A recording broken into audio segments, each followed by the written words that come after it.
Hello friends, ఇక్కడే సమర్పించే market sector స్వాగతం. ఇక మనకి ఈరోజు స్క్రీన్ చూస్తే కనుక red red red across all the sectors.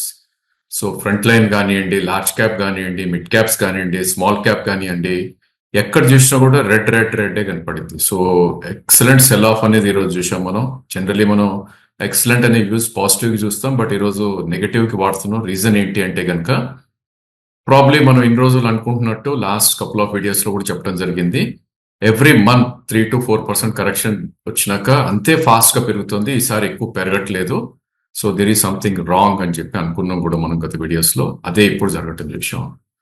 So first మనం నిఫ్టీ గురించి మాట్లాడుకుంటే కనుక probably I think previous swing లో ఏదైతే ఉందో 24,567 దాని కింద డిసైసివ్లీ క్లోజింగ్ బేసిస్ లో మనం అవటం చూసాం. సో 24,470 దగ్గర మనకి నిఫ్టీ క్లోజ్ అయింది. 24,445 రోజు డేలో ఫామ్ అయింది.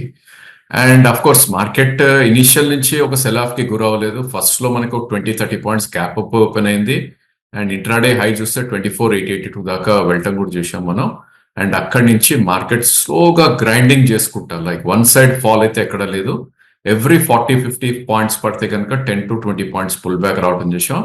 Right from 11 to 3:30. Of course last 1 hour లో సెల్లింగ్ ఇంటెన్సిఫై అయింది, బికాస్ ఇంట్రాడే పొజిషన్స్ అవన్నీ ఉంటాయి కాబట్టి. సో ఈ నేపథ్యంలో market next level of support ఎక్కడ ఉంది అనేది అందరి దృష్టి మళ్తుంది. సో మనం లాస్ట్ మంత్ లో ఏదైతే ఉందో 24,753 కింద కూడా డిసైసివ్లీ లోస్ క్లోజ్ అయ్యాం. అఫ్ కోర్స్ ఇంకా మనకి 7-8 సెషన్స్ ఉన్నాయి మంత్ ఎండ్ కి, బట్ స్టిల్ యాంటిసిపేషన్ లో మనం ఏమనుకుంటాం అంటే 24,757 కింద క్లోజ్ అవుతాం అనుకుంటాం. And probably next meaningful supports ఏవైతే ఉన్నాయో 23,893, అంటే ఇక్కడ నుంచి కూడా 650-700 పాయింట్స్ కిందే ఒక మేజర్ సపోర్ట్ అనేది ఉంటుంది. అఫ్ కోర్స్ దాని తర్వాత 200-day మూవింగ్ యావరేజ్ ఏదైతే ఉందో 23,428. సో యాజ్ లాంగ్ యాజ్ 25,054 ఏదైతే 20-day మూవింగ్ యావరేజ్ ఉందో దాని కింద నిఫ్టీ ఉన్నంత వరకు we can see continuously lower lows అని మనకి చార్ట్స్ సజెషన్స్ చేస్తున్నాయి. సో ఈరోజు నిఫ్టీలో గెయినర్స్ చూస్తే కనుక ఓన్లీ వన్ స్టాక్ గెయినర్, అది కూడా 0.6%, ఐసిఐసిఐ బ్యాంక్ గా మనం చెప్పుకోవాలి. ఇక లూజర్స్ చూస్తే కనుక biggest loser is Adani. So 3.87% crack అయింది అదానీ ఎంటర్ప్రైజెస్. దాని తర్వాత సెక్టర్ వైజ్ మనం చూస్తే కనుక public sector enterprises, so stocks like BEL కానీ, కోల్ ఇండియా, ఎన్టీపీసీ, ఇవన్నీ కూడా నెక్స్ట్ బిగ్ సెక్టర్ లూజర్ గా చెప్పుకోవచ్చు. దాని తర్వాత auto, metals, banking and financial, Reliance కానీ, లేదంటే IT, pharma, FMCG least hit గా మనం చెప్పుకోవచ్చు. సో స్టాక్స్ ఇండివిజువల్ గా మాట్లాడుకొని కూడా ఎక్కువ యూజ్ లేదు, ఎందుకంటే అన్ని కూడా వీక్ కట్టెడే, ఓన్లీ వన్ స్టాక్ గెయిన్ అయింది కాబట్టి.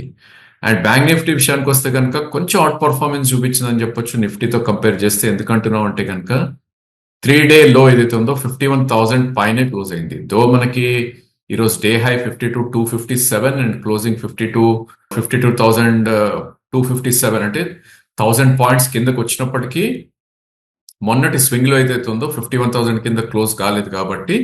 సో మేబీ ఇది ఎల్లుండి బ్యాంక్ నిఫ్టీ ఎక్స్పైర్ కి వెయిట్ చేస్తుందా అన్న ఒక ఫీల్ కూడా మనకి ఇస్తుంది. సో ఒకవేళ ఎల్లుండి సెల్ ఆఫ్ వచ్చింది అంటే కనుక 51,000 కట్ అయింది అంటే కనుక 50,194 ఏదైతే స్వింగ్ లో ఆర్ 3 weeks లో ఉందో అక్కడ దాకా కూడా వచ్చే ఛాన్స్ ఉంది. So as of now bank Nifty okay ఉంది, బట్ ద డే 51,000 కింద క్లోజ్ అయిన రోజు దీన్ని డెఫినెట్లీ షార్ట్ పొజిషన్స్ గా తీసుకుని ఒక 200 పాయింట్స్ స్టాప్ లాస్ పెట్టి ఒక 1000 పాయింట్స్ కింద వరకు కూడా రైడ్ చేసే ప్రయత్నం చేయాలి. అండ్ అప్పర్ సైడ్ మనకి చూస్తే కనుక 52,500 దగ్గర రెసిస్టెన్స్ ఉంది. సో ఆల్ ఇన్ ఆల్ 50,000 నుంచి 52,500, అంటే క్లోజ్ టు 2,500 పాయింట్స్ రేంజ్ లో బ్యాంక్ నిఫ్టీ కదలాడే ఛాన్సెస్ మనకు కనిపిస్తుంది. సో ఈరోజు బ్యాంక్ నిఫ్టీలో సేమ్ నిఫ్టీ గెయినర్ ఏదైతే ఉందో అదే gainer 0.61% ICICI bank, and worst it is public sector bank. So PNB biggest loser 7.7% crack out అని చేసాం. దాని తర్వాత Canara bank, bank of Baroda close to 5% కిందకి రావటం చేసాం. దాని తర్వాత ప్రాబ్లీ ఎస్బీఐ ఒక 3% కిందకి రావటం చేసాం. ఇంకా other private names like AU bank కానీ, ఐడిఎఫ్సి ఫస్ట్ కానీ, లేదంటే ఫెడరల్ బ్యాంక్, ఇవన్నీ కూడా కొద్దిగా వీక్ గా ట్రేడ్ అవటం చూసాం. ఇక మనకి బ్యాంక్ నిఫ్టీ విషయానికి వస్తే కనుక ప్రాబ్లీ ఐ థింక్ ఇప్పుడే అన్నట్టు 51,000 కిందనే షార్ట్ పొజిషన్స్ కి రెడీగా ఉండమని సజెస్ట్ చేస్తాను. అండ్ ఈరోజు స్పిన్ నిఫ్టీ ఎక్స్పైరీ కూడా ఉంది, అది క్లియర్లీ మనకు ప్లే చేయటం చూసాం. So stocks like PFC, REC, LIC housing, MCX ఇవన్నీ కూడా ఎనీవేర్ బిట్వీన్ 2 to 7% కూడా క్రాక్ అవుట్ అని చూసాం. ఎస్బీఐ కార్డ్ కానీ, శ్రీరామ్ ఫైనాన్స్ కానీ. ఇక ఆ ఫిన్ నిఫ్టీలో కూడా ఐసిఐసిఐ బ్యాంకే గెయినర్ గా మనం చెప్పుకోవచ్చు.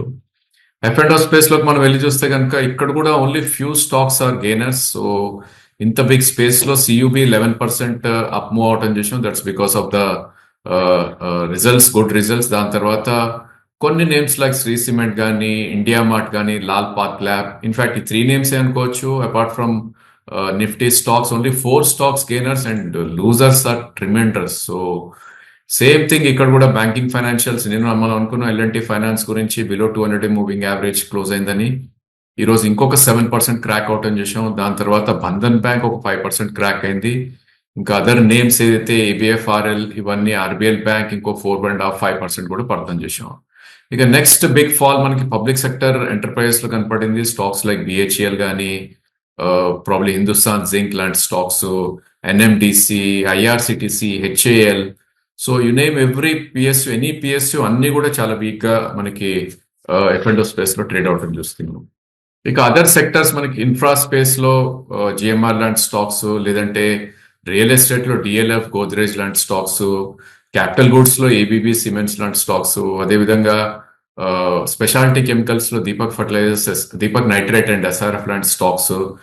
ఇక అదర్ నేమ్స్ మనం వెళ్ళి చూస్తే కనుక ప్రాబ్లీ మిడ్ క్యాప్ ఐటీలో బిఎస్ అండ్ నౌకరీ లాంటి స్టాక్స్ అన్ని కూడా వీక్ గా ట్రేడ్ అవుట్ చేసాం. So you take any sector, any name, అన్ని కూడా చాలా వీక్ గా ట్రేడ్ అవుట్ చేసాం.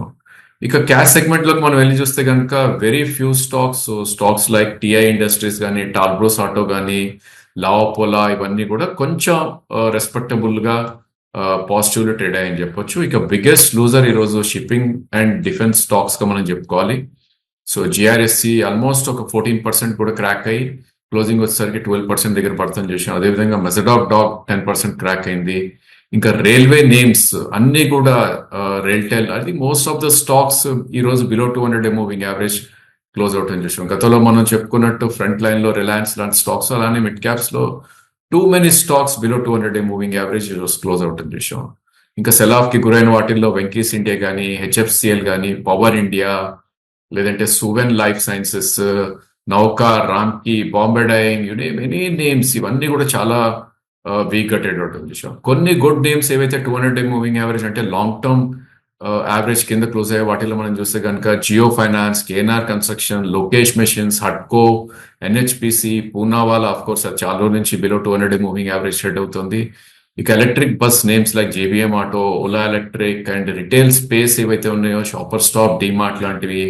ఇక కొన్ని నేమ్స్ మనం వెళ్ళి చూస్తే కనుక మల్టీ మంత్ లో కింద క్లోజ్ అవుట్ అని చూసాం. So stocks like Yes Bank, Idea కానీ, లేదంటే Central Bank, Union Bank of India, HFCL, Suzlon, ఇవన్నీ ఏవైతే మర్కీ నేమ్స్ అంటే మనకి రిటైల్ పార్టిసిపేషన్ ఎక్కువ ఉంటుందో, రిటైల్ ట్రేడర్స్ ఆర్ ఇన్వెస్టర్స్ ఎవరైతే కొని కూర్చుంటారో ఆ స్టాక్స్ కూడా మల్టీ మంత్ లోస్ కింద క్లోజ్ అవుతుంది.